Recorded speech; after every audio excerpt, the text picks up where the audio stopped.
नमस्कार दोस्तों, free astro tutorials की तरफ से मैं एक बार फिर से आपका दिल से अभिनंदन करता हूं।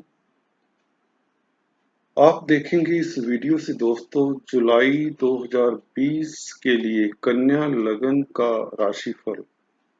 जी हां दोस्तों, कन्या लगन और कन्या राशि के लोग इस वीडियो को देख सकते हैं और इसे फॉलो करके आने वाले समय का पहले से ही अंदाजा लगाकर आप अपनी प्लानिंग कर सकते हैं और उस हिसाब से अपना सिस्टम बना सकते हैं ताकि जुलाई के महीने में आपको कोई बड़ी दिक्कत का सामना ना करना पड़े।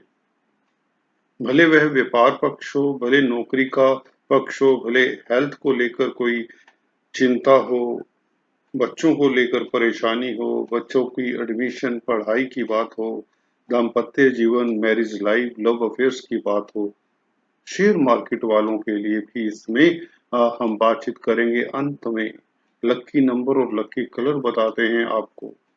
साथ में आपको इसमें विशेष आपको रेमेडीज उपाय बताए जाएंगे जिसको करके आप अपना जीवन खुशहाल कर सकते हैं। सही मायने में एस्ट्रोलॉजी का दोस्तों यही तो एक क्या कहते हैं फायदा होता है। चलिए हम बात को संक्षेप में बताते हैं आपको।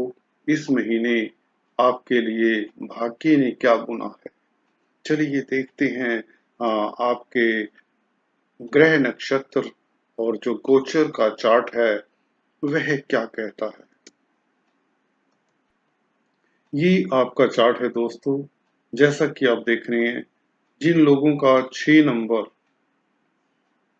लगन में होता है, लगन कुंडली में पहला भाव होता है, तो उनका कन्या लगन होता है। अगर आप लोगों का 6 नंबर में चंद्रमा लिखा हो दोस्तों, तो आपकी जो राशि होती है वह कन्या राशि होती है। यह वीडियो कन्या लगन के लिए तो लागू होगा ही, कन्या राशि वाले भी इसे देखकर अपना सिस्टम, अपना समय ठीक-ठाक ढंग से बिता सकते हैं और कठिनाइयों से उभर सकते हैं। और इस महीने जैसा कि मैंने लिखा है टाइटल में, आपको उम्मीद नहीं होगी आपके हिस्से में उपलब्धियां उस तरह की आएंगी। तकदीर ने आपके लिए क्या संजो कर रखा है, चलिए देखते हैं इस वीडियो से। सबसे पहले हम बात करते हैं आपके 4th हाउस में केतु और बृहस्पति की युति है।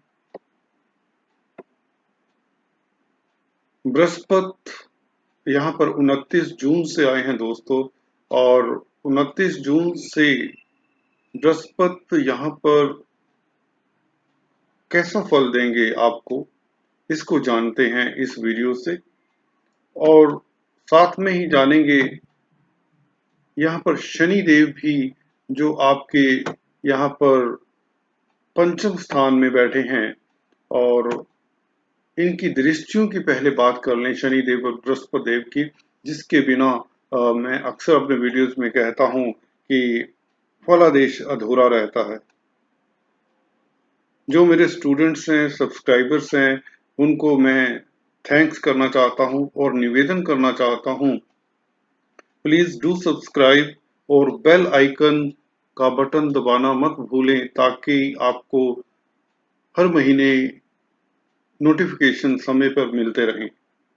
चलिए अभी बात कर रहे थे हम शनि देव और बृहस्पति के गोचर की और इनकी दृष्टियों की। बृहस्पति की दृष्टियों में अमृत होता है। यहाँ पर बृहस्पति क्या फल देंगे उसे जानते हैं और दृष्टियों से क्या फल देंगे उसे जानते हैं। बृहस्पति की दृष्टि 7th आपके 10th हाउस पर, कैरियर के हाउस पर पड़ रही है, और 9th जो इनका एस्पेक्ट होता है बृहस्पति का 12वें घर पर है, और पंचम दृष्टि आपके अष्टम स्थान पर है। इसी तरह शनि देव की तीसरी दृष्टि मंगल के ऊपर है, और शनि देव की सप्तम दृष्टि सूर्य के ऊपर है, और शनि देव की 10वीं दृष्टि दोस्तों आपके धन और कुटुंब स्थान के ऊपर है। तो चलिए विस्तार से जानते हैं क्या कहते हैं बृहस्पति और शनि के गोचर। सबसे पहले गुरुदेव की बात करते हैं, बृहस्पति की बात करते हैं।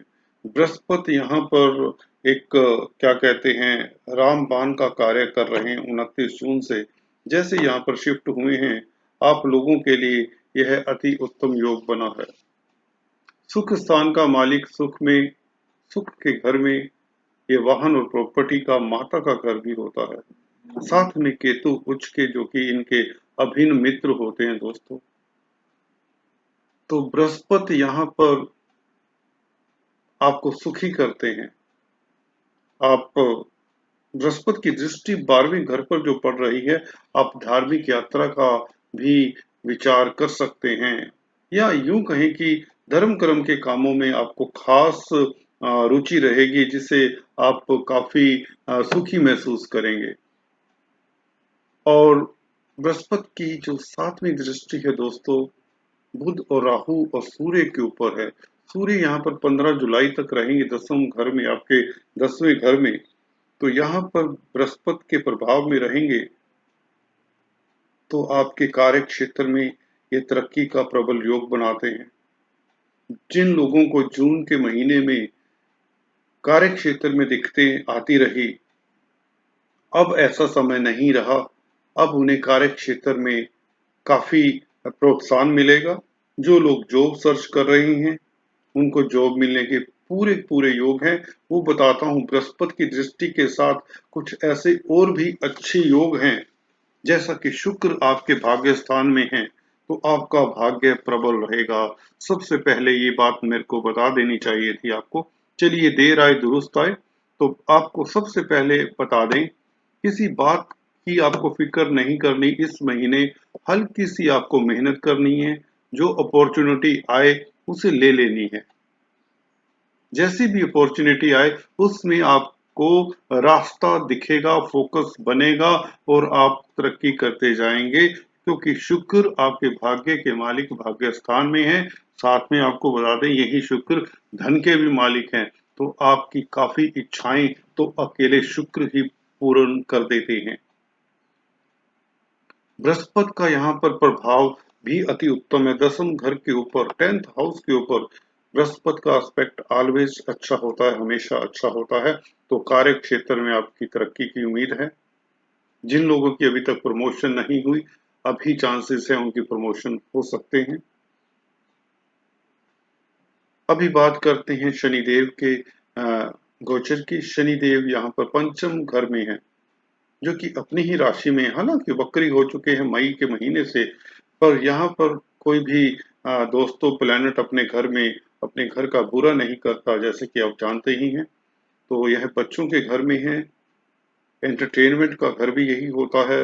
लॉटरी सट्टे शेयर मार्केट स्पेकुलेशन का घर भी यही है। गैम्बलिंग का घर भी इसे ही कहते हैं।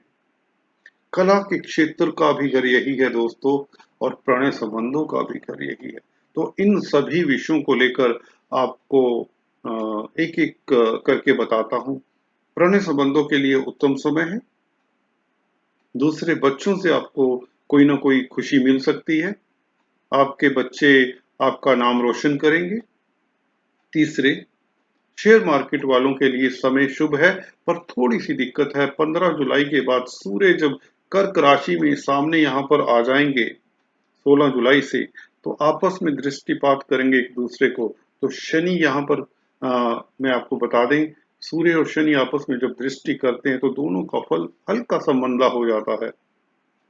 तो शेयर मार्केट वालों को तो 15 जुलाई तक तो इन्वेस्टमेंट करते हुए कोई दिक्कत नहीं होगी। उसके पश्चात एक्सपर्ट एडवाइस के साथ अगर इन्वेस्ट करते हैं तो आपको फायदा हो सकता है। एंटरटेनमेंट, जो मीडिया इंडस्ट्री में है, कला के क्षेत्र से संबंधित है जो लोग, उन्हें भी 15 जुलाई तक सक्सेस मिलने के पूर्ण योग हैं। शनि से संबंधित जो कारोबार करते हैं, जैसे ट्रांसपोर्ट, कोयला, लोहा, पेट्रोलियम और कंस्ट्रक्शन की फील्ड में है, बिल्डर्स हैं, प्रॉपर्टी से रिलेटेड कोई कारोबार करते हैं, उनके लिए भी शनि का सपोर्ट चलता रहेगा, क्योंकि अपनी राशि में जैसा कि बताया कोई भी ग्रह बुरा फल नहीं देते। शनि के बारे में तो वैदिक एस्ट्रोलॉजी का सिद्धांत है कि शनि जहाँ पर बैठ जाते हैं वहाँ अच्छा ही करते हैं। तो शनि यहाँ पर आपको बता दें फल अच्छा ही देंगे और आपको यहाँ पर काफी तरक्की होगी। चलिए अभी बात करते हैं मंगल की। मंगल आपके सप्तम स्थान में बैठे हुए हैं दोस्तों। आपके तृतीय स्थान के मालिक हैं, जो कि कर्ज का, हौसले का, कर्ज, हौसला, भाई बहनों और दोस्तों का घर होता है तीसरा। तीसरे घर का मालिक जब सप्तम स्थान में हो जाता है तो दोस्तों आपको मित्रों का पूरा सपोर्ट रहेगा। हाँ, कार्य क्षेत्र में खासकर पार्टनरशिप में अगर बिजनेस है आपको सतर्क रहना चाहिए, गुस्से को त्यागना चाहिए। इवन मैरिज लाइफ के प्रति भी हल्का सा आपको सतर्क रहना होगा, क्योंकि मंगल के ऊपर शनिदेव का जो दृष्टिपात है दोस्तों इतना शुभ नहीं होता। यहाँ पर अष्टमेश भी है मंगल, तो यहाँ पर आपको मैरिज लाइफ को लेकर थोड़ा सा सतर्क रहना चाहिए। अपने स्पाउस के हेल्थ का ख्याल रखें। हालांकि अगर यह पुरुष की कुंडली है, अगर आप पुरुष हैं तो आपकी पत्नी का स्वास्थ्य में कोई दिक्कत नहीं आएगी, हल्की फुल्की नोक झोंक हो सकती है। अगर स्त्री की कुंडली है कन्या लगन की तो उन्हें अपने हस्बैंड के स्वास्थ्य का ख्याल रखना चाहिए और अनबन को अवॉइड करना चाहिए। मंगलवार को हनुमान चालीसा पढ़ना चाहिए और मंदिर में हनुमान जी की आरती में शामिल होना चाहिए। शुक्र का अभी आपको बताया ही, शुक्र यहाँ पर आपके लिए रामबाण का कार्य कर रहे हैं। जो लोग फैशन इंडस्ट्री में हैं, वाहन इत्यादि में डील करते हैं और ब्यूटी प्रोडक्ट्स में डील करते हैं, एक्टिंग इत्यादि में जिनका कोई बिजनेस है, कला के क्षेत्र से कहने का भी प्राय कोई बिजनेस रिलेटेड है, फोटोग्राफर्स हैं, आर्टिस्ट हैं, पेंटर्स हैं, सिंगर्स हैं, म्यूजिशियंस हैं, किसी भी तरह से पेंटर्स हैं, एग्जीबिशंस ऑर्गेनाइज करते हैं, म्यूजियम से रिलेटेड जिनका काम काज है, शुक्र आप लोगों के लिए काफी अच्छा क्या कहते हैं अपॉर्चुनिटीज देंगे और आपको कामकाज में तरक्की होने के योग बना रहे हैं। बुध और राहु आपके 10वें घर में बहुत अच्छा योग बनाते हैं। बुध अपने ही घर में हैं, तो कैरियर के क्षेत्र में जिन लोगों का बुध और राहु का पीरियड है दोस्तों, उनके लिए 16 जुलाई के बाद समय अति उत्तम है, क्योंकि 16 जुलाई को जब तक सूर्य यहाँ पर है वहां पर दिक्कत दे देते हैं, क्योंकि राहु के साथ रहेंगे सूर्य, और राहु सूर्य कोई मित्र नहीं होते, सूर्य को ग्रहण हो जाता है। तो 15 जुलाई तक आपको गवर्नमेंट तंत्र से थोड़ा सा सावधान रहना चाहिए। हालांकि चिंता की बात नहीं, क्योंकि बृहस्पति का शुभ प्रभाव सूर्य के ऊपर है, तो सूर्य से आने वाली गवर्नमेंट तंत्र से आने वाली परेशानी अपने आप ही उसका सोल्यूशन मिल जाएगा। अगर आपका कोई मसला है तो चिंता की कोई ऐसी बात है नहीं। मैं कह रहा था बुध आपके अपने ही घर में है, और जैसे सूर्य 16 जुलाई को 11वें भाव में आएंगे कर्क राशि में, तो बुध अपना अच्छा फल देंगे, क्योंकि राहु उच्च की हैं और बुध अपनी राशि में है। यहाँ पर जो लोग व्यापारी हैं, जिनका बुद्धि से या कह लें संचार व्यवस्थाओं से कोई लेन देन है, जिनका बिजनेस है, वाक चतुर्य से रिलेटेड कोई काम है, कंसल्टेंसी है कहीं, तो कोई काउंसलिंग का काम करते हैं, ऑनलाइन क्लासेस लगाते हैं, उनके लिए बुध अति उत्तम है। तो ऐसे लोगों को खास क्या कहते हैं तरक्की मिलने के योग बनते हैं। चलिए अभी बात करते हैं सूर्य के गोचर की। सूर्य यहाँ पर बता दें 16 जुलाई से शनि के सामने है, तो 16 जुलाई के पश्चात आपको हल्का फुल्का खर्चा आपका बढ़ सकता है। बड़े भाई बहनों को दिक्कत हो सकती है, उनको आपकी मदद की जरूरत भी पड़ सकती है। सूर्य क्योंकि गवर्नमेंट तंत्र के कारक हैं, यहाँ पर हालांकि 11वें घर में कोई भी प्लेनेट हो, उच्च स्थान है, अच्छा ही फल देते हैं। जैसा कि गर्म ग्रह है सूर्य भी, तो आपके लिए लाभ के रास्ते तो खोले रहेंगे। भले गवर्नमेंट तंत्र से है, जैसे कि बताया, आप जो लोग जॉब की तलाश करें उन्हें जॉब मिल सकती है। किसी तरह का भी गवर्नमेंट से डायरेक्टली और इनडायरेक्टली आपका कामकाज का रिलेशन है, तो आपका वो कामकाज सफल होगा। पर हाँ, खर्चा भी बढ़ता रहेगा, क्योंकि सूर्य 12वें घर के मालिक हैं, तो खर्चे के कारक हैं। यहाँ पर आपके पास धन तो आएगा सूर्य के कारण, खर्चा भी होगा। तो ये था इस महीने का, जुलाई 2020 के महीने का राशिफल।